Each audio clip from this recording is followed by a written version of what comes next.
गम गणपते नमः। ओम सरस्वते नमः। हरि शरणम राधे राधे। अब तक आपने श्री गर्ग संहिता के 11 अध्याय का श्रवण किया। अब हम आज जानेंगे श्री गर्ग संहिता के 12वें अध्याय के बारे में। तो बिना किसी देरी के इस वीडियो को शुरू करते हैं, लेकिन उससे पहले अगर आप इस चैनल पर नए हैं तो प्लीज आप इसे सब्सक्राइब कर ले।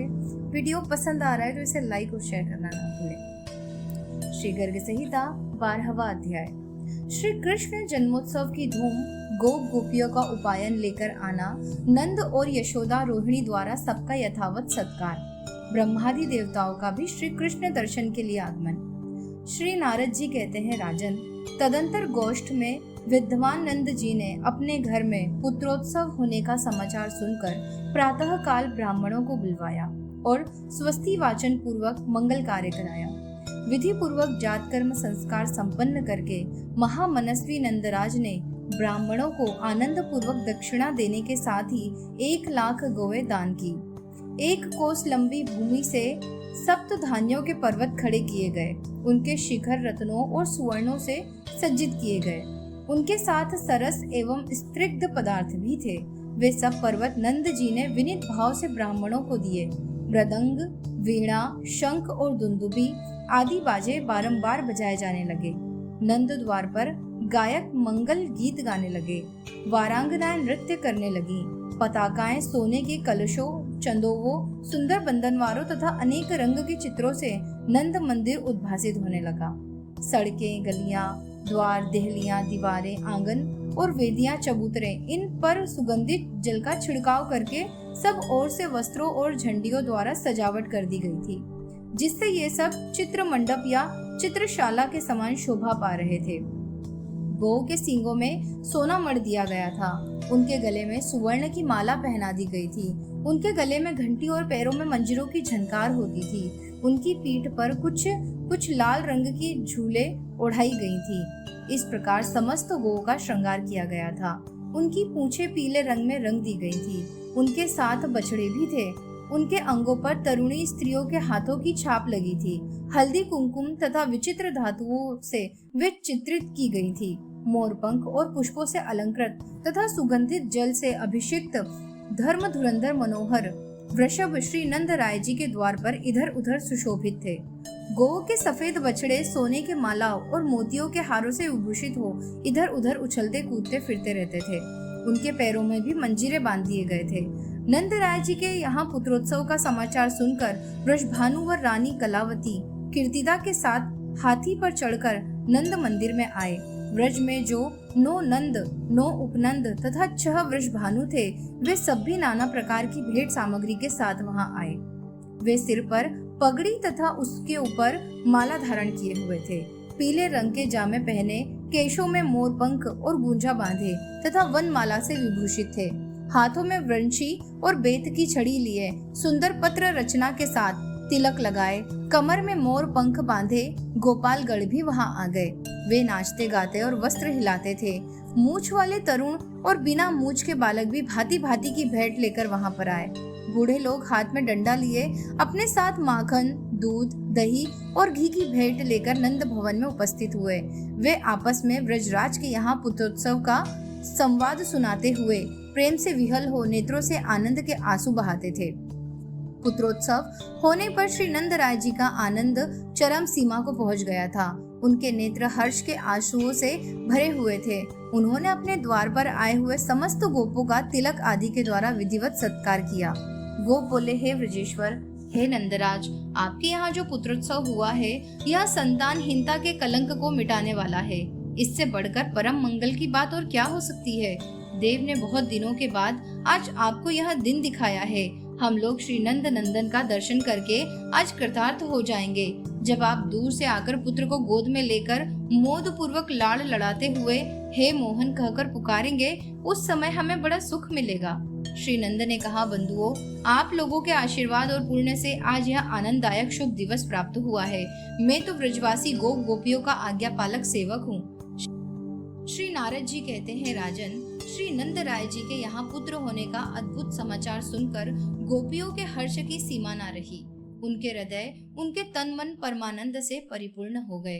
वे घर के सारे काम काज तत्काल छोड़कर भेंट सामग्री लिए तुरंत ब्रजराज के भवन में जा पहुंची।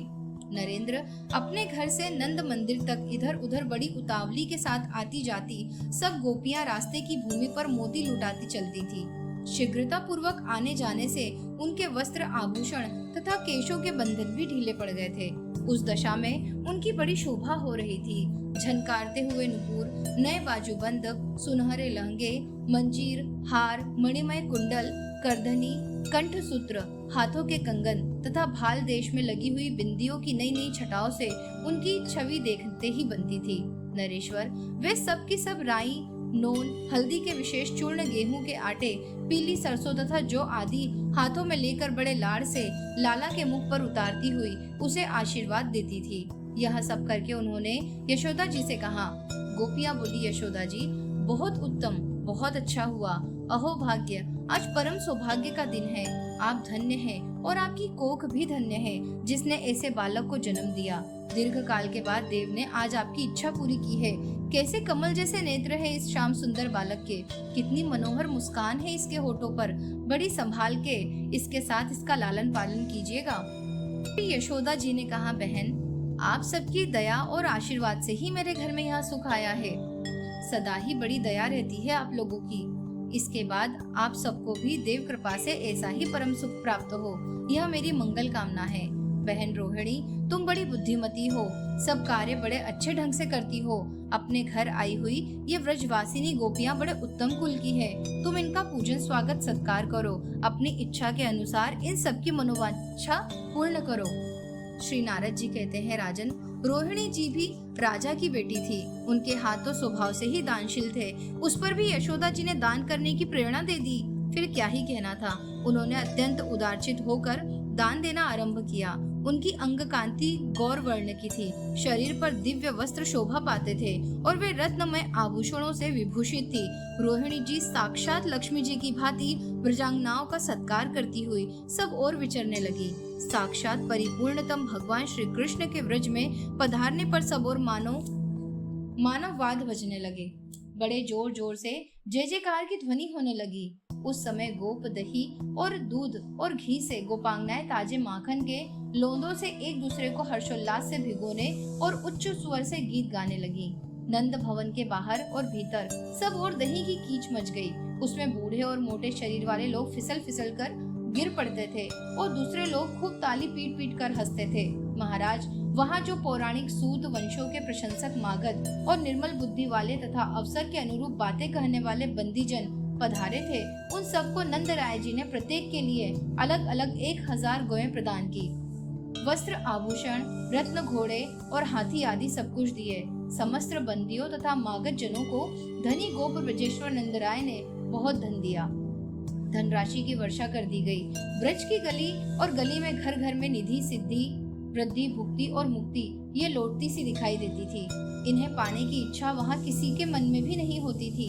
उस समय सनत कुमार, कपिल, शुक और व्यास आदि को तथा हंस, दत्तात्रेय, पुलस्त्य और मुझ नारद को साथ लेकर ब्रह्मा जी वहाँ गए। ब्रह्मा जी का वर्ण तप्त सुवर्ण के समान था। उनके मस्तकों पर मुकुट तथा कानों में कुंडल जगमगा रहे थे। वे वेद कर्ता चतुर्मुख ब्रह्मा हंस पर आरूढ़ हो सम्मुख दिक मंडल को दीप्यमान करते हुए वहां आए थे। उनके पीछे भूतों से घिरे हुए वृषभारूढ़ महेश्वर पधारे। फिर रथ पर चढ़े हुए साक्षात सूर्य, ऐरावत हाथी पर सवार देवराज इंद्र, खंजीरिट पर चढ़े हुए वायुदेव, महिष वाहन यम, पुष्पकारूढ़ कुबेर, मृग वाहन चंद्रमा, बकरे पर बैठे हुए अग्निदेव और मगर पर आरूढ़ वरुण, मयूर वाहन कार्तिकेय, हंस वाहिनी सरस्वती, गरुड़ारूढ़ लक्ष्मी, सिंह वाहिनी दुर्गा तथा गोरूप धारिणी पृथ्वी जो विमान पर बैठी थी, ये सब वहां आए। दिव्य कांति वाली मुख्य 16 म्रातकाएं पालकी पर बैठकर आई थी। खड़ग, चक्र तथा यष्टि धारण करने वाली षष्ठी देवी शिविका पर सवार हो वहां पहुंची थी। मंगल देवता वानर पर और बुद्ध देवता भास नामक पक्षी पर चढ़कर वहां पधारे थे। काले मृग पर बैठे बृहस्पति, गव्यों पर चढ़े शुक्राचार्य, मगर पर आरूढ़ शनिदेव और ऊंट पर आरूढ़ सिंह का कुमार राहु, ये सभी ग्रह जो करोड़ों बाल सूर्यों के समान तेजस्वी थे, नंद मंदिर में पधारे। वहां बड़ा कोलाहल मच रहा था। वह आनंद भवन झुंड के झुंड गोपों और गोपियों से भरा हुआ था। देवता लोग वहां पहुंचकर क्षण भर रुके, फिर चले गए।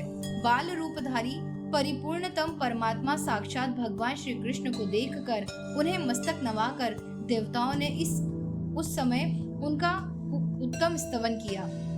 ब्रह्म आदि सब देवता ऋषियों सहित वहां श्री कृष्ण का दर्शन करके प्रेम विहल हो हर्ष विभोर होकर अपने अपने धाम को चले गए। इस प्रकार श्री गर्ग संहिता में गोलोक खंड के अंतर्गत नारद बहुलाश्व संवाद में श्री कृष्ण दर्शनार्थ ब्रह्मादि देवताओं का आगमन नामक 12वां अध्याय संपूर्ण हुआ। आशा करती हूँ कि आपको यह वीडियो पसंद आया होगा और ये कथा भी पसंद आई होगी। तो बिना किसी देरी के इसे फटाफट से शेयर कर दीजिए अपने सभी ग्रुप्स में। और अगर चैनल पर आपको जो जानकारी मिल रही है, जो भी कथाएं आप सुन रहे हैं, अगर आपको पसंद आ रही हैं तो इसे लाइक और शेयर जरूर कर दीजिए। चैनल पर नए हैं तो इसे सब्सक्राइब जरूर कर लीजिए। राधे राधे।